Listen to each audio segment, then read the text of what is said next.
Hey there. Today, I think for the first time ever, I am joined by a guest, Will from House Party Protocol, to do a character review. And it's not just because it's like his favorite character or anything like that, but rather because there's some additional stuff that I think we need to talk about. But my name is Nate, and welcome to the Gamers Guild.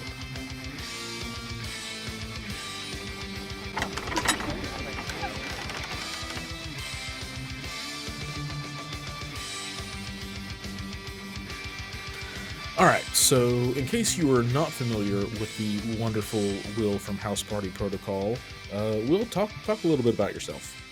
Well, I'm really good at that. No, I'm kidding. But Nate, thank you so much for that wonderful introduction. My name is Will, and I have a podcast called House Party Protocol. And I would say there's probably a fair bit of overlap in our audiences. But if you're not familiar, the podcast is kind of casual competitive, mainly focusing on character reviews, just some strategies, focused on the fun. Like it also talks about strategy, competitive play, but we also focus on the fun aspect of Marvel Crisis Protocol and try to just have a good time, provide a little infotainment, if you will. And Nate, you are a frequent guest of the podcast, for which I am so grateful. I used to be, at least. I stopped getting invites. I don't know. I Oh, don't know what's up to that. don't even start with me. You are a busy man. Don't even play like that. Oh no, it is 100% on me. I wish I could get on there more, but alas. Anyway, so before we get into Elektra's card, I do want to give the usual shout outs to the guild sponsors, Tritex Games, based over in the EU, and then War Room Hobbies, which is actually based here in Tennessee with Will and I. Both of these are great local stores that are hosting events, like putting on tournaments, the OP kits, all of that kind of stuff, game nights. And so, if you are going to be spending your MCP dollars online anyway, please look at them. You can use the code TritexGCP5 at checkout at Tritex, save you an extra 5% off of your order. And then at War Room Hobbies, you can use the code MCP2022 and that'll save you an extra 10% off of your order while supporting these LGSs and supporting the Gamers Guild, which is cool. As well, if you are so inclined and are still shopping from your local gaming store, do that. Like we support that, we understand it. But if you are so inclined to still find a way to give support to the Gamers Guild, we've got a small Patreon page. Ask a dollar a month or $12 a year continues to help us put out content here on YouTube as well as on our own podcast. But with all that said, let's talk about Elektra. Uh, and man, well, you know what? I'm going to let you start it off because I want to talk about her attacks. Okay, so we've got Elektra with an alter ego of Elektra Nachios, which is Greek, I think, which is really interesting. I like that there's a diversity in Marvel Crisis Protocol of nationalities. It's fun, I think. So, anyways, we've got Elektra. She has a top stat line of 6 stamina. She moves medium. She is size 2, a threat value of 4. She has a physical defense of 3, an energy defense of 3, and a mystic defense of 3. So, what seems to be a pretty common stat line for a four threat, or maybe even some of the beefier three threat characters in the game, right? Oh yeah, it's a very typical stat line, and it is worth noting that on her injured side, she does go down to 5 stamina. So for a total stamina pool of only 11, which I don't have it all in front of me, obviously, but I'm pretty sure that's on the lower side for 4 threats. I'm pretty sure that's what Gamora used to be. Gamora used to be 5 and 5, Right, okay. I think, but this is definitely still on the lower side for a four threat, because this is Star Lord's health pool, And he's for a 3 threat. example, and he's a three threat. Yeah. So let's get into the attacks though, real quick.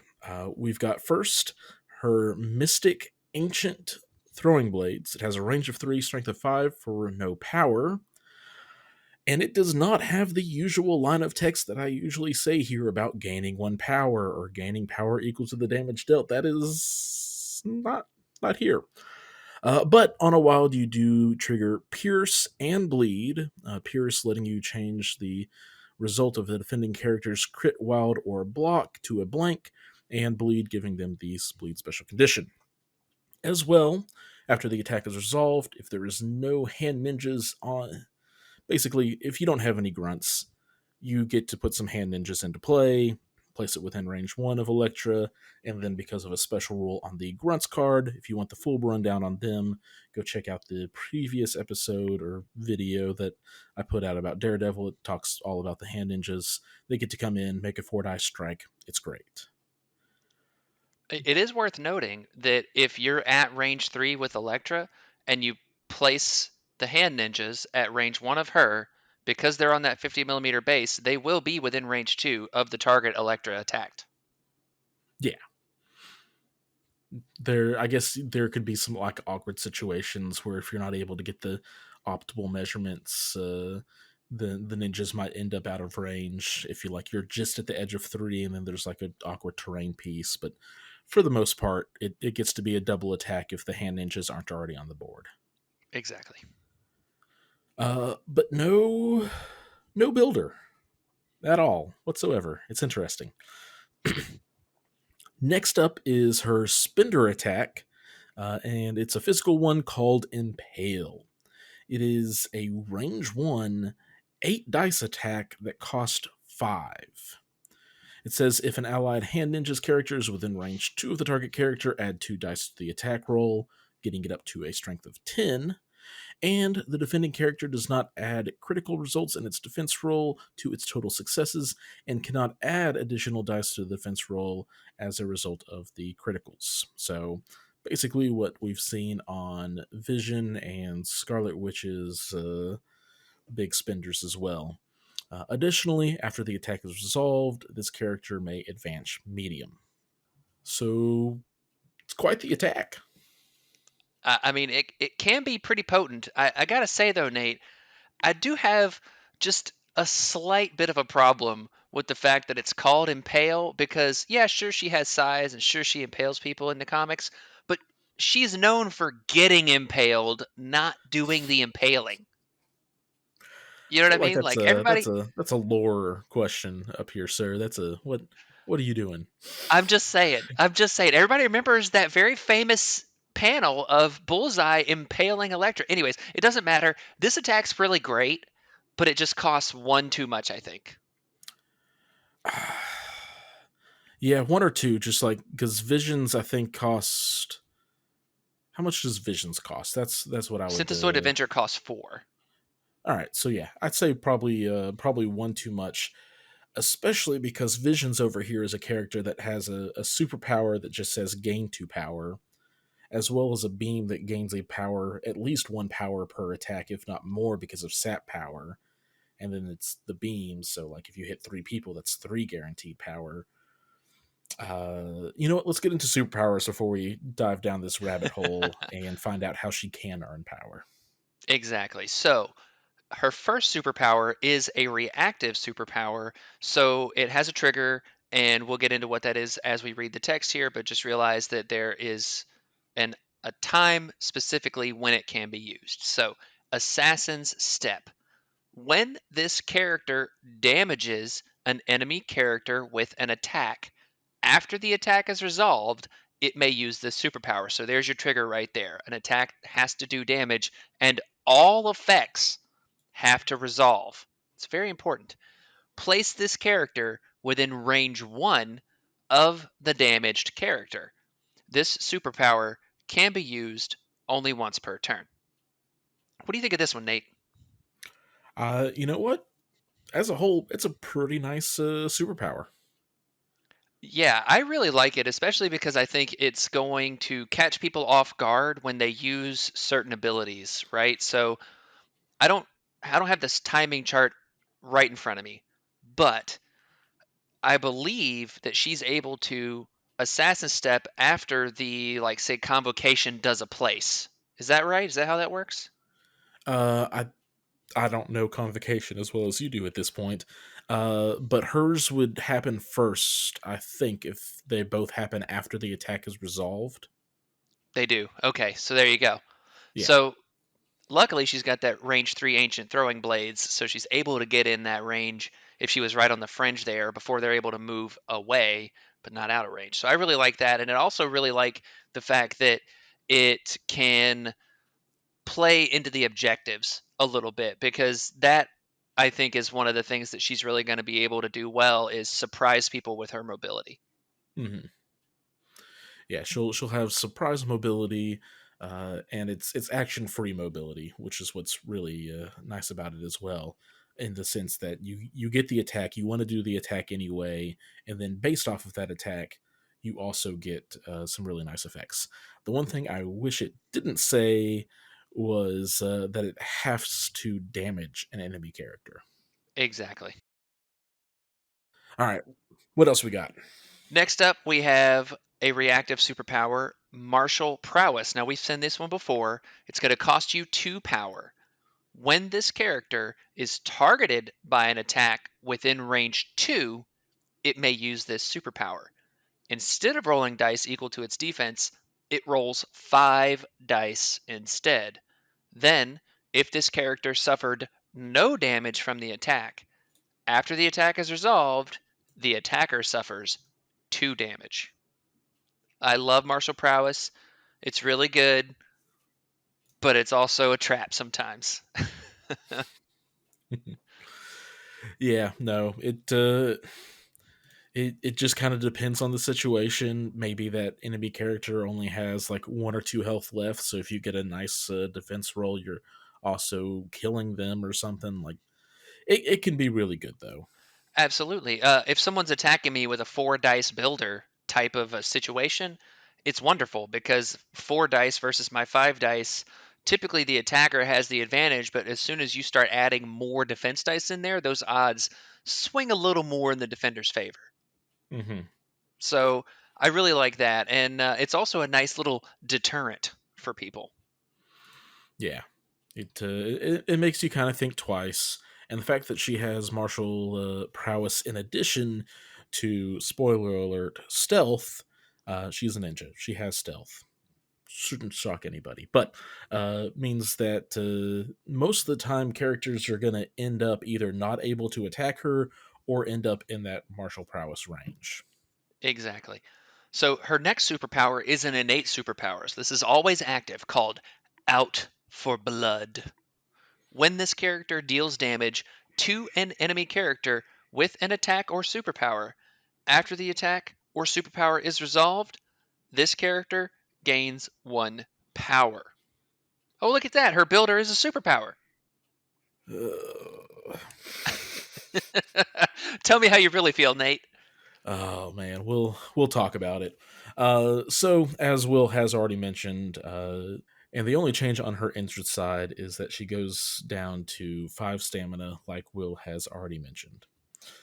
And Will, now we are at the point of the show, episode, video.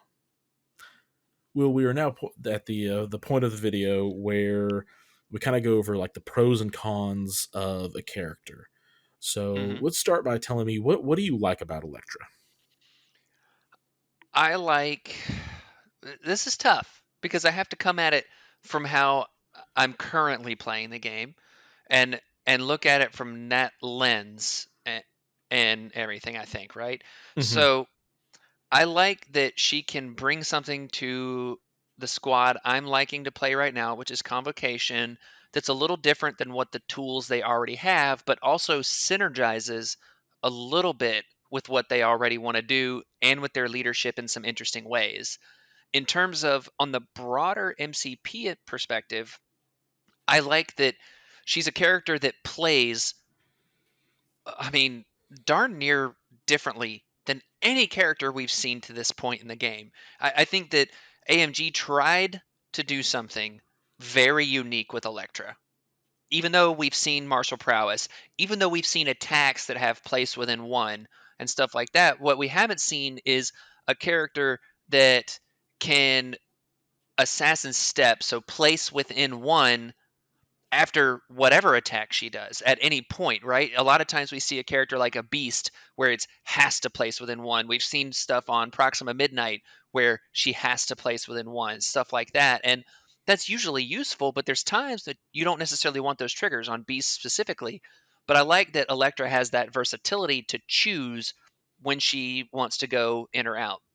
And then I also like the martial prowess combined with Out for Blood because while she only has the two superpowers and only one of them can do damage in martial prowess, I like that if if things go right, and Nate, I mean, you know what I like to say, dice are gonna dice. Yes, they But if will. if things go right, you're getting martial prowess for one power instead of two, and I kind of like that. I think that that's really interesting. Yep. Or you play her in Avengers, and it's just a full refund. Yeah, but you're not playing her in Avengers, Nate. Be real. No, I'm not. No, I'm not. All right. So yeah, she's got some good damage output. As a whole is one of the things that I think is the standout. A range 3 5 die with Pierce that's also Mystic is really nice. There are very few characters in the game that count blanks as blocks against Mystic attacks specifically. Hmm. So that's really nice. Impale is one of the stronger spenders in the game, really, especially if you're able to get some hand ninjas out there. You like super hex the opponent for the attack, uh, but it is within range one, so that it has some limitations there. She's got some nice mobility because of that assassin step, though. Uh, but when it comes to the big, outstandingly large elephant in the room con, most all of these other like good things kind of fall away, in my opinion. And what is that con, Nate? She's got no power. Oh my Yeah. gosh. So I don't. It's hard to really get into it and not just come off as super overly negative because I don't want to. I think Elektra has some extreme synergy in Convocation, and we'll touch on that a little bit towards the end when we talk about affiliations. But man, just as a four threat character, she doesn't really do a lot. Well, Uh, Go ahead. well, Nate, I think while I agree with you in terms of the context of maybe what a four threat character has looked like to this point, right? And I think we're going to touch on that here very shortly. And it's okay to be negative sometimes, Nate. It's okay to be critical of design choices and stuff like that. We wouldn't be fair reviewers of characters of the game, and we wouldn't be trusted sources in the community if we weren't fair in our criticism. And look, even though I did throw a little bit of praise on her a minute ago, I agree with you. I think that there is something lacking on Elektra's card. And whether it's the specific text of damage power equal to damage dealt or what, I think that there is a way that Elektra could have been changed with maybe one or two different lines, even without power equal to damage dealt, that maybe would have been more interesting and would have continued with the theme of trying to do something different. And Yeah, to your point of power generation, I mean, she doesn't have a ton to spend power on, but with Impale costing you five, and like that's the threat. That's the big threat on this character is the Impale attack, right? And costing five, I mean, that is prohibitively expensive given the fact that you're going to want this character to be playing at ranges that are close in for the most part, and maybe even trying to use Assassin Step to even get into that range one. I don't know if people perceive this or not, but playing the game within range one of characters is very unusual. It's not something that you're focused on trying to be within most of the time. So it's kind of hard to wrap your brain around that, I think. yeah. I You know think what I the mean? only other characters that really care about it are Ant Man and Winter Soldier. Exactly. So you have to get real close and personal. Uh, but yeah, and part of this can probably be attributed to we are not used to parent characters in their full reality of what they are able to do and look like compared to the other four threat characters. Because, like, let's also be honest, Shadowland Daredevil on his own does not hold up his full weight as a four threat. Nick Fury on his own, without his grunts, does not hold his full weight as a four threat. But I think they were quite a bit closer than what we've seen on Elektra, mostly because kind of this power deficiency when she does have a few things to spend it on. Yeah, and I think Shadowland Daredevil is probably of this grunt wave the one that if he didn't have the grunts, you could be like, I, I can see if I squint hard enough, I can see this. You know what I mean? Yeah, yeah, But in terms of Elektra, she's reliant on getting damaged and surviving when she gets damaged. It's which is really interesting. We've had other characters before that kind of need to be damaged to kind of get going. A original Bullseye kind of comes to mind, but as we've seen, he hasn't really. He's changed. You know what I mean? Like yeah. No, there was a he was one of the bigger changes that came out of the 1.5 update. exactly. And Uh, go ahead. and okay, cool. So I guess kind of where I want to come at from this review is like AMG in the past had characters that were not where they needed to be, whether that was too strong or uh, too weak. Bullseye, Hulk on the too weak side, Medusa, Enchantress on the too strong side, and they brought balance to the force. It's good. It's great. They did really a great job. I think there were some characters that they missed that could have used some small buffs, but they were small buffs. Like I think they eliminated all of the major uh, power gaps in the character pool. Elektra is a character that has come out and just does not feel like she is. She feels like she's now the instantly has dropped herself to the bottom of the four threats and kind of needs a change in my opinion. So I definitely think that you can look at her and perceive her as on the weaker end, and I think that's really fair. But at the same time, I don't want to discount her ancient throwing blades being range 3 mystic with a wild pierce, which there's been a lot of talk lately about pierce being like this amazing thing. Pierce is good. Pierce is really good. Having pierce is going to help a character get that little bit of extra damage through, but it's not the end all be all. Hmm. But having a wild pierce on a mystic attack definitely shuts down a lot of things that certain characters rely on. It shuts down Steve Rogers and Sam Wilson, right? It shuts down Daredevil. It shuts down Iron Fist. So I like these things. I like that she has this and it's made this way. And I think that in the right situations, she can be a pretty deadly assassin. But the problem, I think more so than anything, and I don't know if this is maybe jumping the gun or not, is that she's only affiliated in Criminal Syndicate and Defenders. That doesn't help her for sure, but I think well let's get into this other part of the discussion. We hit on affiliation. She's criminal syndicate, where she doesn't really fit into either of the two leaders that are kind of built around leaders. She's not durable. There's no defensive modification outside of martial prowess, which is going to cost her power, and she is low on power. So she doesn't necessarily fit Kingpin's ideal build, and Shadowland Daredevils is looking for value out of his characters by getting multiple attacks or extra rerolls or something. She's not doing anything with that either. So leadership, Convocation is kind of a fun place for her. She gels with the mystic rerolls on attacks. And I think the cutest thing that she has there is with her grunts. If the grunts KO, you get the super book that lets you count all attacks coming at your characters as mystic. physical attacks. But yes, Is it only so physical? it's only physical. Does Oh not my work for goodness. any other kind. But trust me, it's great.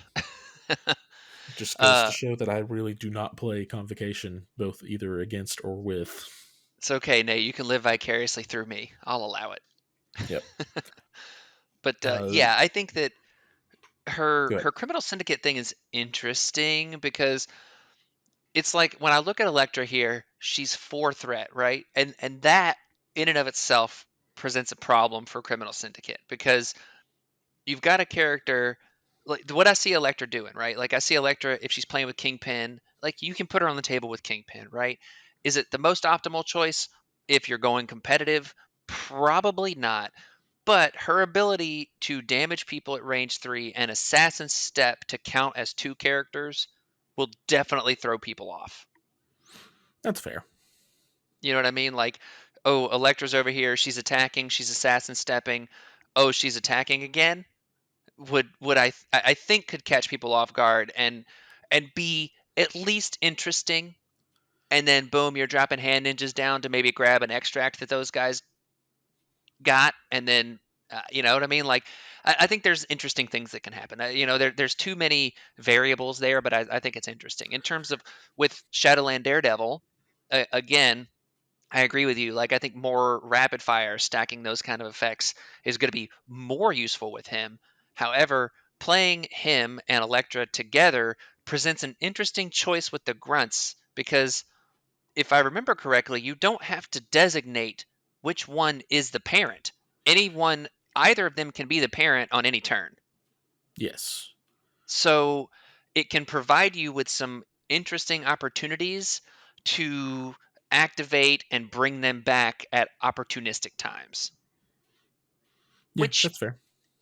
may be more cute than good, but I think it's a game of maybe making your opponent question things. You know what I mean? Yeah. I agree with that. There's some cuteness there. But I think for the kingpin argument to dismantle it a little bit, you're relying on your opponent not expecting something that is blatantly on her card, Well, kind of a Nate, situation. subterfuge, man, subterfuge. But in terms of convocation, I think that's probably her home. And I think Convocation can get a lot of utility out of the ninjas specifically. So as far as affiliations go, I think you're right.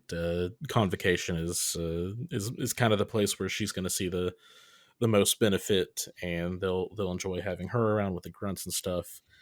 Uh, so let's just kind of I want to kind of talk about expectations of a character and why I think we are okay being a little bit negative here on Elektra and her design. So there's kind of expectations at each threat level of what you want to get out of that character, right? Is that fair?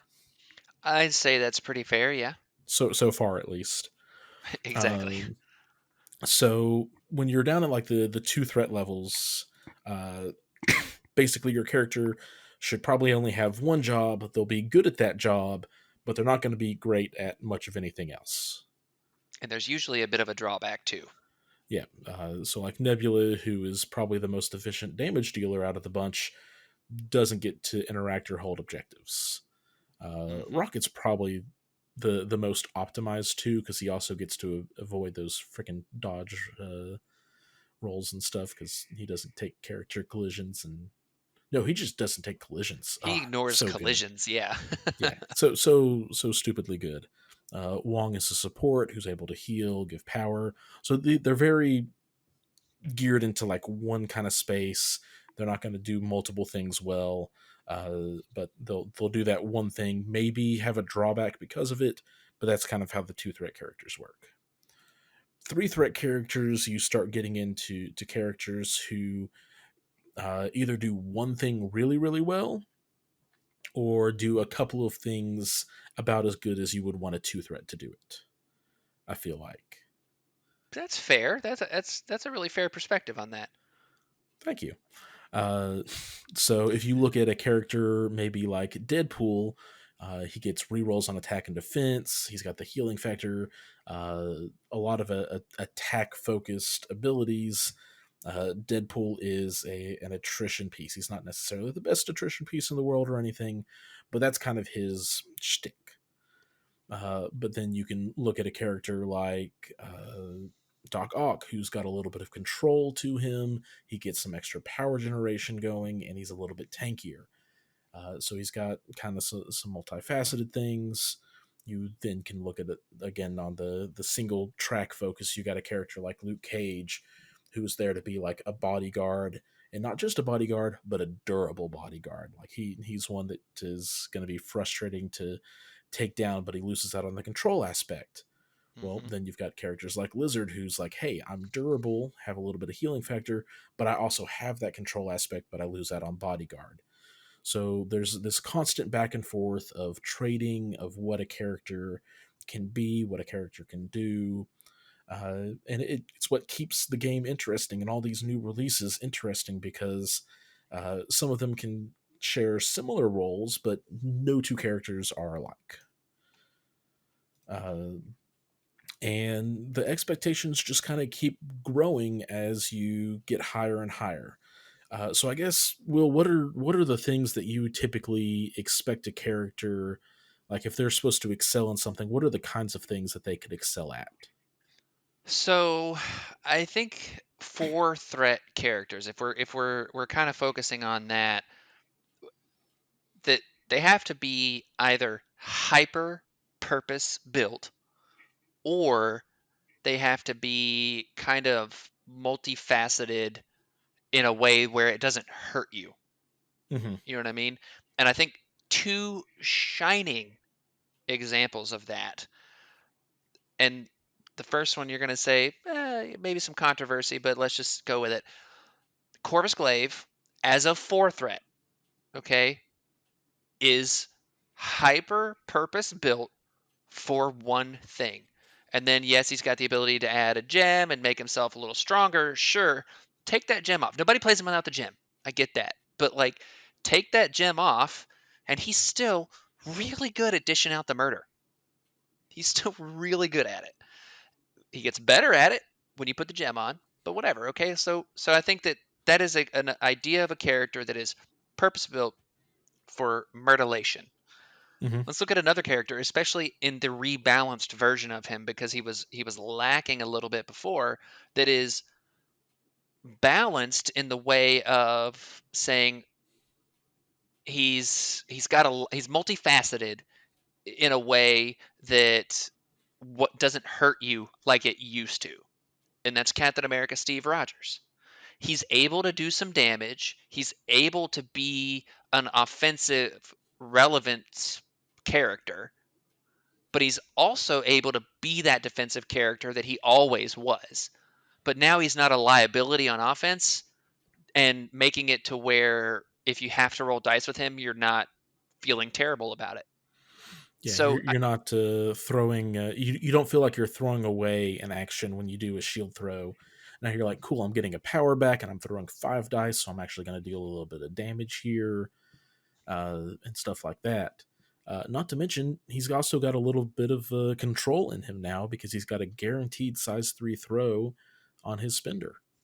exactly. So that's what I mean with like that multifaceted aspect there is a little bit of everything, and he's decent enough at all of it to where it kind of all combines for a character that, you can throw Steve out there and he can get wrecked just like any character in this game, but if you play Steve decently, then he's going to be able to be a boon without too many drawbacks. Corvus Glaive, to go back to that example, as a character that is hyper focused on the murder, you know, you can't just throw him out there into the thick of things all the time. You've got to plan that murder. You know what I mean? You've got to premeditate it, as they You've say. got to premeditate it, but if so let's start doing it like this. With Corvus Glaive, does he have any control? No. No, Does he have damage, like defensive abilities? he Yes. does have damage reduction. Yeah, Does he have consistent damage output? absolutely. one of the best. It's cool. So like he checks two of those boxes of what you're of some of those mainstays that you're looking for. We go to Captain America.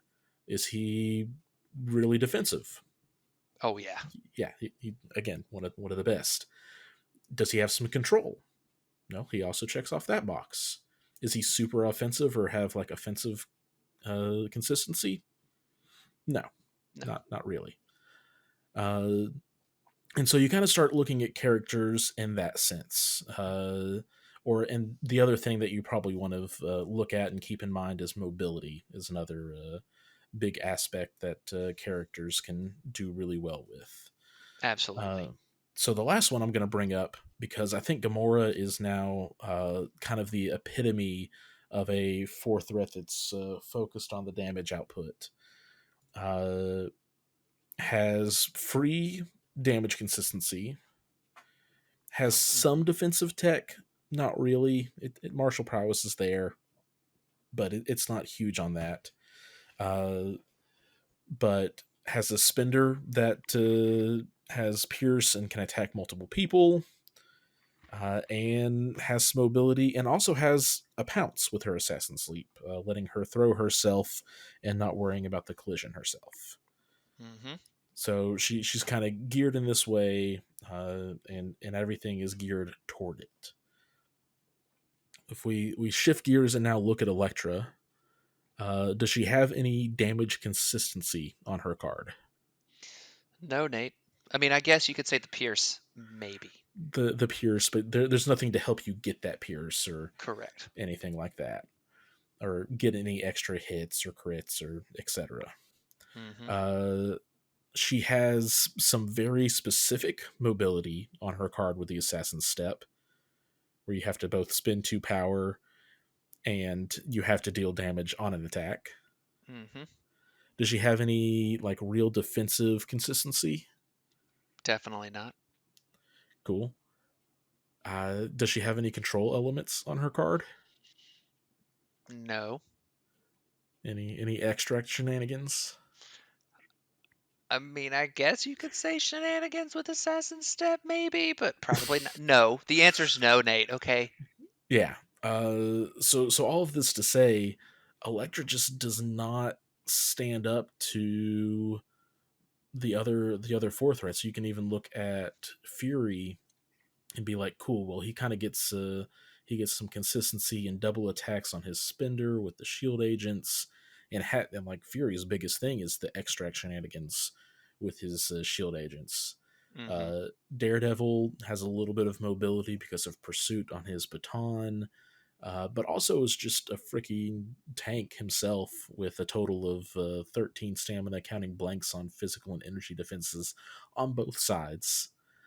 Uh, so where those guys like they fall short compared to some of these other characters, they also then have the grunts that kind of like fill in that space, in my opinion.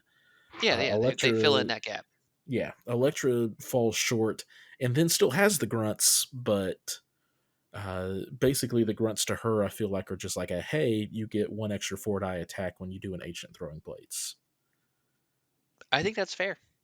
And look, I think that someone out there, and it might even be me.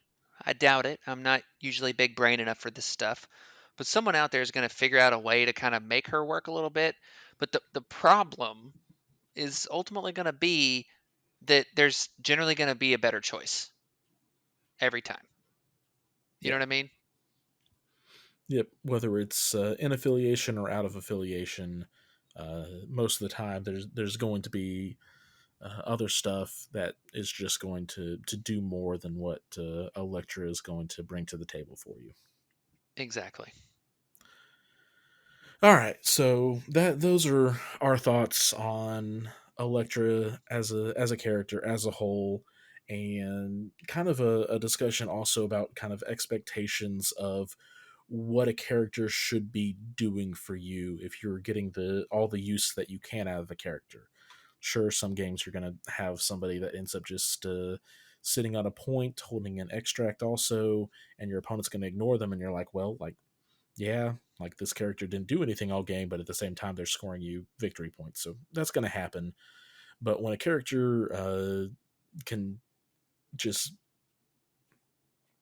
so a character's floor versus their ceiling of potential, though, I guess is kind of what this discussion has really been about.